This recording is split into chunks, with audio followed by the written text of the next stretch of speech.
tout le monde, c'est XR, je pense que vous connaissez la marque NZXT pour leur magnifique boîtier mais également leur water cooling. Et bah est-ce que vous saviez qu'ils ont maintenant des périphériques? Et ouais, mais juste avant de commencer la vidéo, comme d'habitude, pensez à vous abonner à la chaîne si ce n'est pas encore fait puisque ça aide vraiment. Donc dans cette vidéo, je vais vous présenter deux produits.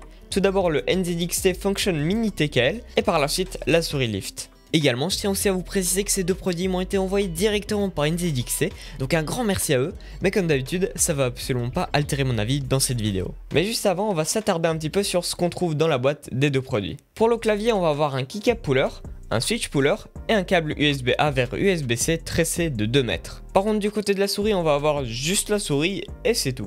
Maintenant pour ce qui est du clavier, vous allez probablement me demander mais en fait qu'est-ce qu'il a de si spécial? Et ben c'est que vous allez pouvoir customiser ce clavier très facilement puisqu'il a un PCB hot swappable. Donc vous pourrez changer les switches du clavier très facilement à l'aide du switch puller si vous voulez par exemple lumer vos switches ou simplement passer sur d'autres. Alors je sais que les vrais puristes ne vont probablement pas aimer, mais si vous débutez je pense que ça peut être très pratique. Alors oui, j'ai déjà présenté beaucoup de claviers avec la même feature, mais il y a une chose que tous ces autres claviers n'ont pas, c'est d'être en AZERTY ISO. Donc pour toutes les personnes se trouvant bloquées pour faire du clavier custom AZERTY, et bah là vous avez un choix en plus. Et cerise sur le gâteau, NZXT vous propose un configurateur pour directement customiser chez eux votre clavier si vous voulez pas vous prendre la tête. En plus, le PCB sera compatible avec presque la quasi-totalité des switches puisqu'il peut accueillir des switches jusqu'en 5 pins. Alors de base, ce clavier est fourni quand même avec des Gator&Red qui sont de très bons switches. Moi-même j'en ai utilisé pendant un bon moment et je peux vous dire que c'est des switches très fiables. C'est d'ailleurs le style de switch qu'on conseille le plus pour le gaming. C'est déjà des switches linéaires et en plus elles ont une force d'activation de 45 grammes. Ce qui sur le long terme est bien plus confortable que des Blue par exemple,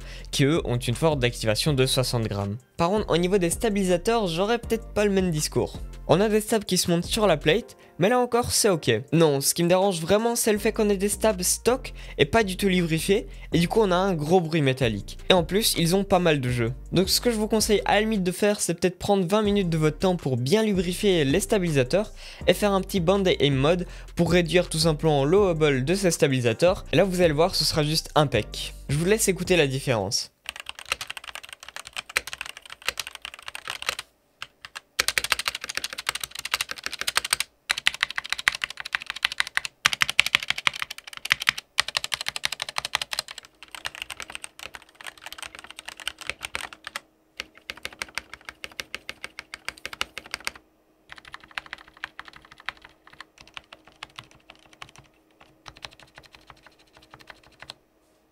En termes de design, je trouve ce clavier vraiment réussi. Il a déjà une belle plate en aluminium, et d'ailleurs c'est la même texture qu'ils mettent sur leur boîtier. Déjà je trouvais trop classe le design de leur boîtier, mais là franchement si jamais vous avez un boîtier NZXT plus un clavier NZXT, bah vous avez vraiment un setup magnifique. Sinon en dessous on va avoir une case en plastique, et c'est vrai que c'est un peu dommage, j'aurais préféré quand même avoir un clavier full metal. Vous pouvez aussi rehausser le clavier à 3 positions grâce au pied en dessous. D'ailleurs le format de ce clavier est assez spécial, c'est en fait un format TKL qui a été compacté, puisqu'on retrouve toutes les touches de ce format, mais avec une taille plus petite. Puisque niveau dimension il fait 34 sur 12 cm comparé à un TKL classique qui lui fait 36 sur 14 cm. Sur le côté on va avoir une molette de volume et également 3 touches de fonction qui sont respectivement mute le volume, bloquer les touches Windows et modifier la luminosité du rétroéclairage. Les keycaps, elles, sont faites en ABS et du coup ils prennent très facilement les traces de doigts. Et c'est vrai que ça aurait été beaucoup mieux s'ils étaient directement en PBT. Mais après vous pouvez très bien choisir des keycaps en PBT dans le configurateur de NZXT. Sinon ils sont en profil OM. On va passer à présent à la souris Lift. Et son principal atout c'est son poids. Il est que de 67 grammes seul et avec le câble 98 grammes. Déjà je trouvais ma G Pro Wireless ultra légère, mais là on est quand même sur un autre niveau et je peux vous dire clairement que ça fait la différence au niveau du confort. Sinon il y a une chose que je trouve quand même pas mal originale, c'est le fait qu'on ait le choix entre pas mal de couleurs. Vous pouvez déjà choisir entre blanc et noir, classique me direz-vous, mais vous pouvez choisir aussi une couleur de finition et là vous allez avoir le choix entre 6 couleurs. Donc si vous avez un thème de couleur spécifique pour votre setup, et bah c'est juste le top. Mis à part ça, on a 2 boutons programmables sur le côté de la souris et un changement de DPI sur le dessus. La souris va avoir également une forme symétrique, ce qui lui permet d'ailleurs d'avoir une prise en main ambidextre. Mais par contre, comme je viens de le dire, les boutons se trouveront uniquement à gauche, donc si jamais vous jouez du coup de la main gauche, et ben vous pourrez pas les utiliser. Pour ce qui est de la molette, elle est très correcte, L'écran semble bien marqué, pas très bruyante et une texture plutôt cool. Au niveau de la texture, elle est d'ailleurs très similaire à celle du clavier. Elle va également embarquer des switches de chez Omron qui ne sont peut-être pas les meilleurs, mais on les retrouve globalement sur la plupart des souris, comme sur les Logitech, Corsair, etc. Et au niveau du capteur, on est sur le très bon Pixar 3389 qui monte jusqu'à 16 000 dpi. La souris va avoir une zone de RGB assez spéciale puisqu'elle se trouve sur le dessous de la souris, ce qui permet de refléter de l'éclairage directement sur le tapis. Côté glisse, rien à redire, elle est parfaite. C'est notamment dû à ses larges patins, et d'ailleurs après presque 2 semaines d'utilisation, il n'a encore aucune rayure. Alors pourtant je l'ai quand même pas mal utilisé. Rien que pour info, celle-là elle avait déjà pas mal de rayures rien qu'au bout d'une semaine. Pour la prise en main, ne vous inquiétez pas, vous pouvez la prendre avec la plupart des types de grippe. Cependant, comme c'est une souris filaire, on va avoir un câble, il est fait en paracorde, ce qui permet une bonne liberté au niveau du mouvement. Même si c'est peut-être pas le plus flexible comparé à d'autres souris de ce type, mais franchement ça fait l'affaire. Si vous n'êtes pas un joueur pro, vous ne raterez clairement pas un kill à cause de ça. Et dans tous les cas, par rapport à des souris avec un câble classique, vous sentez déjà une grosse différence. Pour finir, ces deux produits on pourra les contrôler depuis le logiciel CAM de NZXT.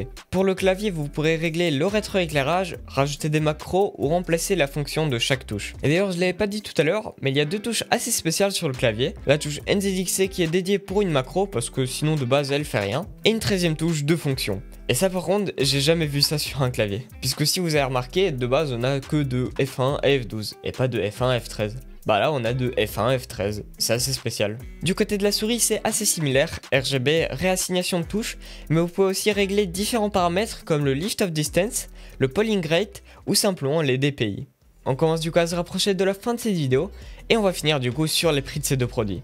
Déjà, au niveau du clavier, il est vendu à un prix de 110 €. Mais vous pouvez aussi monter plus haut si jamais vous passez par le configurateur avec des options en plus. Mais sachez également que ce clavier est disponible dans 2 autres versions, c'est-à-dire TKL et Full Size. Pour ce qui est du TKL, il va coûter 120 € et la version Full Size va coûter 140 €. Et par contre, ces deux-là vont avoir également un repose-poignet en plus. Et pour ce qui est par contre de la souris, elle est vendue à un prix de 60 €. En tout cas, j'ai vraiment adoré ces deux produits et je peux clairement que vous les recommander. Mais par contre, au niveau du clavier, il faudra quand même un petit peu bidouiller si jamais vous êtes intransigeant au niveau des stabs. Mais dans tous les cas, si jamais vous vous intéressez à tout ce qui est customisation de clavier, je pense pas que c'est quelque chose qui devrait vous déranger. Mais donc voilà, c'est la fin du coup de cette vidéo. Bien évidemment, vous allez retrouver ces deux produits en description. Mais donc, si jamais la vidéo vous aura plu, eh bien pensez à mettre un petit pouce vers le haut. Également vous abonner à la chaîne si ce n'est pas encore fait. Pensez aussi à rejoindre mon serveur Discord qui se trouve en description et également Twitter qui est toujours juste en dessous. Sur ce, eh bien, moi je vous dis à une prochaine vidéo. Allez, ciao tout le monde, c'était XR.